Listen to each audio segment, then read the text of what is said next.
comment gérer des règles de réduction de remise, chose que je pense vous n'avez pas envie parce que vous voulez faire payer plein pot. Ben oui, forcément, nous on veut le pognon, on veut l'argent du contribuable, bien sûr. Nous on veut s'enrichir et puis partir aux Bahamas.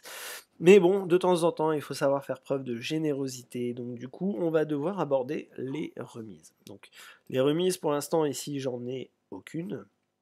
Alors là, il faudra bien se demander qu'est-ce qu'on veut faire. Qu'est-ce qu'on veut faire comme remise? Est-ce qu'on veut faire une remise seulement sur un article? Est-ce qu'on veut faire une remise sur un panier global? Est-ce qu'on veut juste offrir la livraison gratuite parce que nous sommes des grands seigneurs? Est-ce qu'on veut juste offrir une remise sur un type de catégorie précis? Est-ce qu'on veut l'offrir juste à un client? Enfin bref, là c'est vraiment à vous de réfléchir sur ce procédé-là. Moi je vais vous montrer deux types de remises si je peux, enfin voilà. Donc du coup, on va aller dans le catalogue et déjà on va faire premièrement la remise sur produit. Donc du coup, on va se retrouver sur formation bureautique. Je vais aller dans les prix et ici, vous voyez donc, on a rentré notre prix, elle est à 200 euros, nanana. Gestion des priorités, bref. Nous, on va s'intéresser à prix spécifique. Donc ajouter un prix spécifique. Et ici, donc, pour toutes les devises, les pays, clients, tous les clients, bref, nous, on ne veut pas toucher à ça. Nous, on veut offrir la possibilité à tout le monde de pouvoir s'offrir notre magnifique formation. Et ici, il dit appliquer une réduction de. Alors, on pourrait le faire en euros, mais bien souvent, on est perdant. Donc, du coup, on va faire la règle des pourcentages. Donc, ici, je vais mettre le montant de mon pourcentage. Je vais faire une remise de 10% et je vais enregistrer. Et je n'oublie pas d'enregistrer. Moi, je suis quelqu'un qui psychote, donc j'enregistre partout, tout le temps.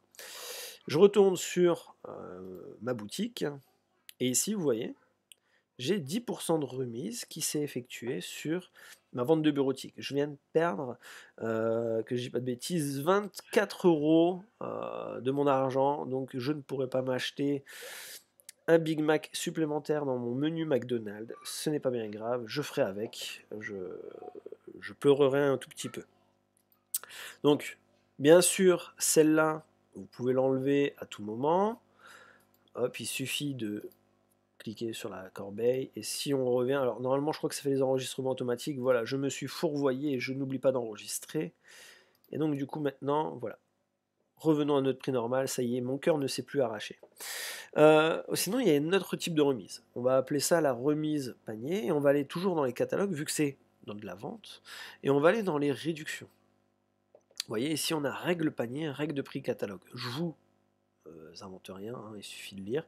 Ici, ça va s'appliquer à l'entièreté de notre panier. Ici, ça va s'appliquer sur certains types de catégories, hein, plus ou moins. Donc, je vais rester sur la règle des paniers, je vais faire ajouter une règle. Dans le nom, donc ici, je vais marquer remise 10%. Non, allez, on est des dingues, on est des fous, on va faire 30%. Ça attire le client, ça, les 30%. Description, bénéficier d'une offre exceptionnelle. N'oublions pas les termes, faut attirer. Bénéficier d'une offre exceptionnelle de 30%, mais voyons. Oh là là, mais qu'est-ce qu'il est généreux. Ici, vous pouvez générer un code comme ça, ou bien si vous voulez faire un peu comme les influenceurs, ou bien envoyer ça à un influenceur, et ben vous lui dites, ok, alors je vais prendre Julien Bert, donc ça sera Jubert 20, voilà. Ah non, c'est 30, voyons, je suis un fou. Donc Jubert 30, Julien Bert.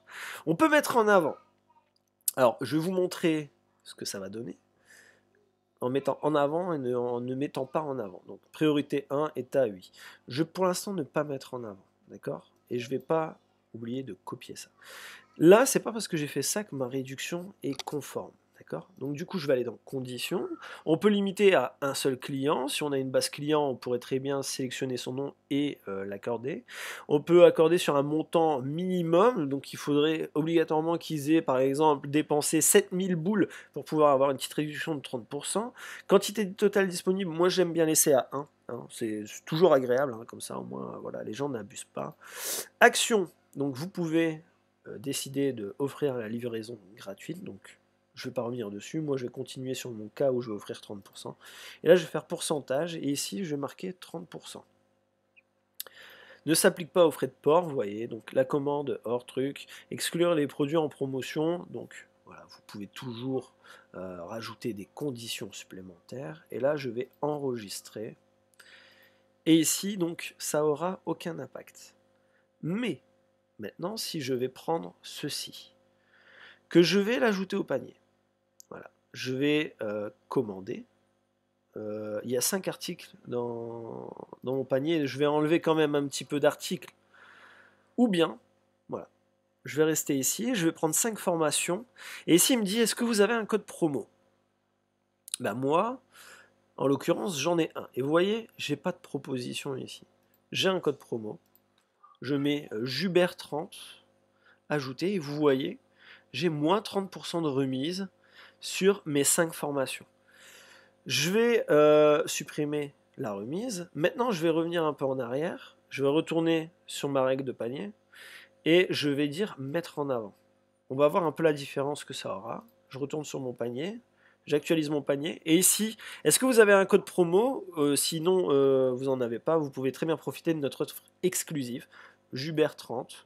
Je clique, j'ajoute. Donc en fait, il sera possible pour tout le monde. Donc ça veut dire que si vous voulez que ce soit accessible pour tout le monde, vous le faites. Sinon, si vous voulez que ça reste un petit peu secret, que les gens doivent fouiller, doivent être récompensés en allant voir des choses ou quoi, ou peut-être voilà, que c'est quelque chose que vous ne voulez pas faire profiter à tout le monde, mais à quelques élites, vous pouvez très bien ne pas mettre en avant. Et ce sera vraiment ça la grande différence.